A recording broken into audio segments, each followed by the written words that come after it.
আকাশবাণী কলকাতা। স্থানীয় সংবাদ পড়ছি নমামি বসুরুদ্র।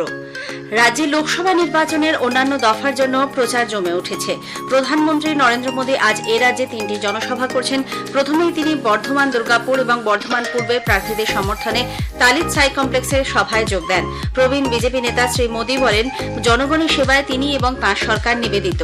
রাজ্যে বিভিন্ন স্তরের দুর্নীতি নিয়ে সরব হন তিনি। শিক্ষক নিয়োগ দুর্নীতির উল্লেখ করে শ্রী মোদী বলেন, যোগ্য ব্যক্তিদের পাশে থেকে দল সব রকমের সহায়তা করবে।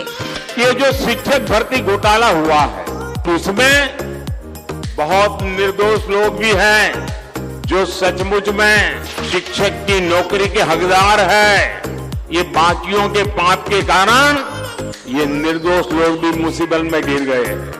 हम पार्टी के तौर पर जिनकी नौकरी गई है उसमें नेक ईमानदार लोग हैं, हम उनकी मदद कैसे कर सकते हैं कि प्रदेश स्तर पर एक लीगल सेल और एक सोशल मीडिया प्लेटफॉर्म बनाया जाए।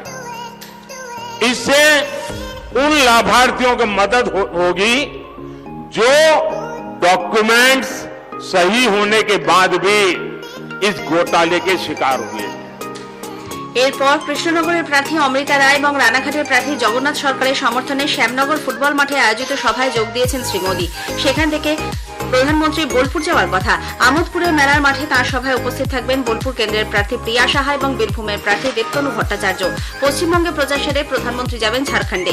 এদিকে প্রধানমন্ত্রীর জনসভায় যোগ দিতে আসা লোকেদের নানুর কিনাহার এলাকায় আটকানো হচ্ছে বলে বোলপুর লোকসভার সাংগঠনিক জেলা সভাপতি সন্ন্যাসী চরণ মণ্ডল অভিযোগ করেছেন। তাঁর দাবি, বিজেপির সমর্থক কর্মীদের গাড়ি আটকে রেখেছে তৃণমূল কংগ্রেস। এ ব্যাপারে পুলিশি হস্তক্ষেপ দাবি করেন তিনি। উল্লেখ্য, নানুরেই আজ তৃণমূল কংগ্রেসের সাধারণ সম্পাদক অভিষেক বন্দ্যোপাধ্যায়ের সভার কর্মসূচি রয়েছে।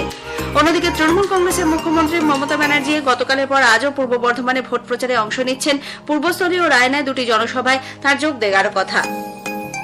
বর্ধমানের সভায় প্রধানমন্ত্রী শিক্ষক ও শিক্ষাকর্মীদের পাশে থাকার বার্তা দেওয়ার পরই প্রদেশ কংগ্রেস সভাপতি অধীর রঞ্জন চৌধুরী রাজ্যে নানান দুর্নীতিতে আদালতের নির্দেশে চলা সিবিআই ইডি তদন্তের গতি বাড়াবার আবেদন জানিয়েছেন।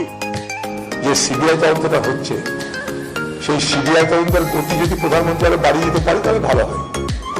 কারণ সিবিআই তদন্ত চলছে তো চলছে না, স্টেট অফ ইনার্শিয়া কবে শেষ হবে আমরা তো জানি না। সিবিআই তদন্ত, ইডি তদন্ত যা যা হচ্ছে পশ্চিমবঙ্গের কোর্টের নির্দেশে, আবার বলছি আমি, কোর্টের নির্দেশে যে সিবিআই তদন্ত, ইডি তদন্ত হচ্ছে সেগুলোর গতি বাড়িয়ে সেগুলো সমাপ্তির পথে তা যেন শেষ হয়, তার জন্য প্রধানমন্ত্রী যদি কিছু বলতে তাহলে ভালো লাগবে। এসএসসি কাণ্ডে চাকরি হারানো যোগ্য চাকরি প্রাপকদের এসএসসি ভবন অভিযানকে ঘিরে করুণাময়ী চত্বর আজ উত্তপ্ত হয়ে ওঠে। পুলিশ মিছিল আটকে দিলে বাধে ধস্তাধস্তি, তুমুল উত্তেজনা ছড়িয়ে পড়ে এলাকায়। পুলিশের পক্ষ থেকে জানানো হয়েছে, মিছিলের কোনো অনুমতি ছিল না।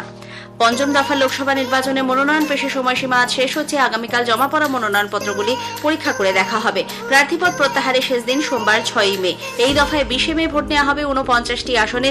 এর মধ্যে রয়েছে এ রাজ্যের 7টি আসন, বনগাঁ, ব্যারাকপুর, হাওড়া, উলুবেড়িয়া, শ্রীরামপুর, হুগলি ও আরামবাগ। পাশাপাশি ষষ্ঠ দফার জন্য প্রার্থীপদ দাখিলের কাজও চলছে।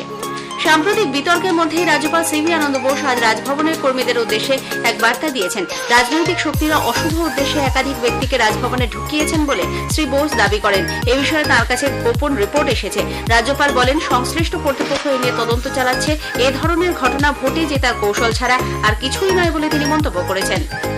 Now I have information, my very dear friends, that a more sinister plot has been hatched in the Raj Bhavan. We know the characters chosen for this. Beware. That is the nature of the political forces working in the state. I have braved many storms. I tell the political party that is plotting against me, I would like to be the captain of the storm, not captain of the calm, waiting for the next grenade and your hidden bullets. Yes, with great expectations. Please fire. Hey Lodai, Ami Lodbo.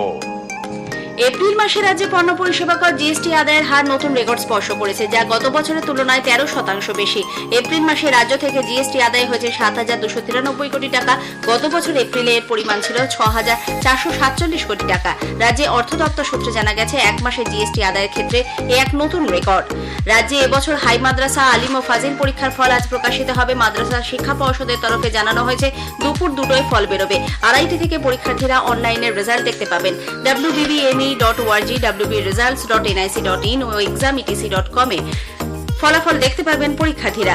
এবছর high মাদ্রাসা, আলিম ও ফাজিল মিলিয়ে পরীক্ষা দেয় 65,000-এর বেশি পড়ুয়া। পরীক্ষা হয়েছিল 1 ফেব্রুয়ারি, শেষ হয় 17 ফেব্রুয়ারি। স্থানীয় সংবাদ শেষ হলো।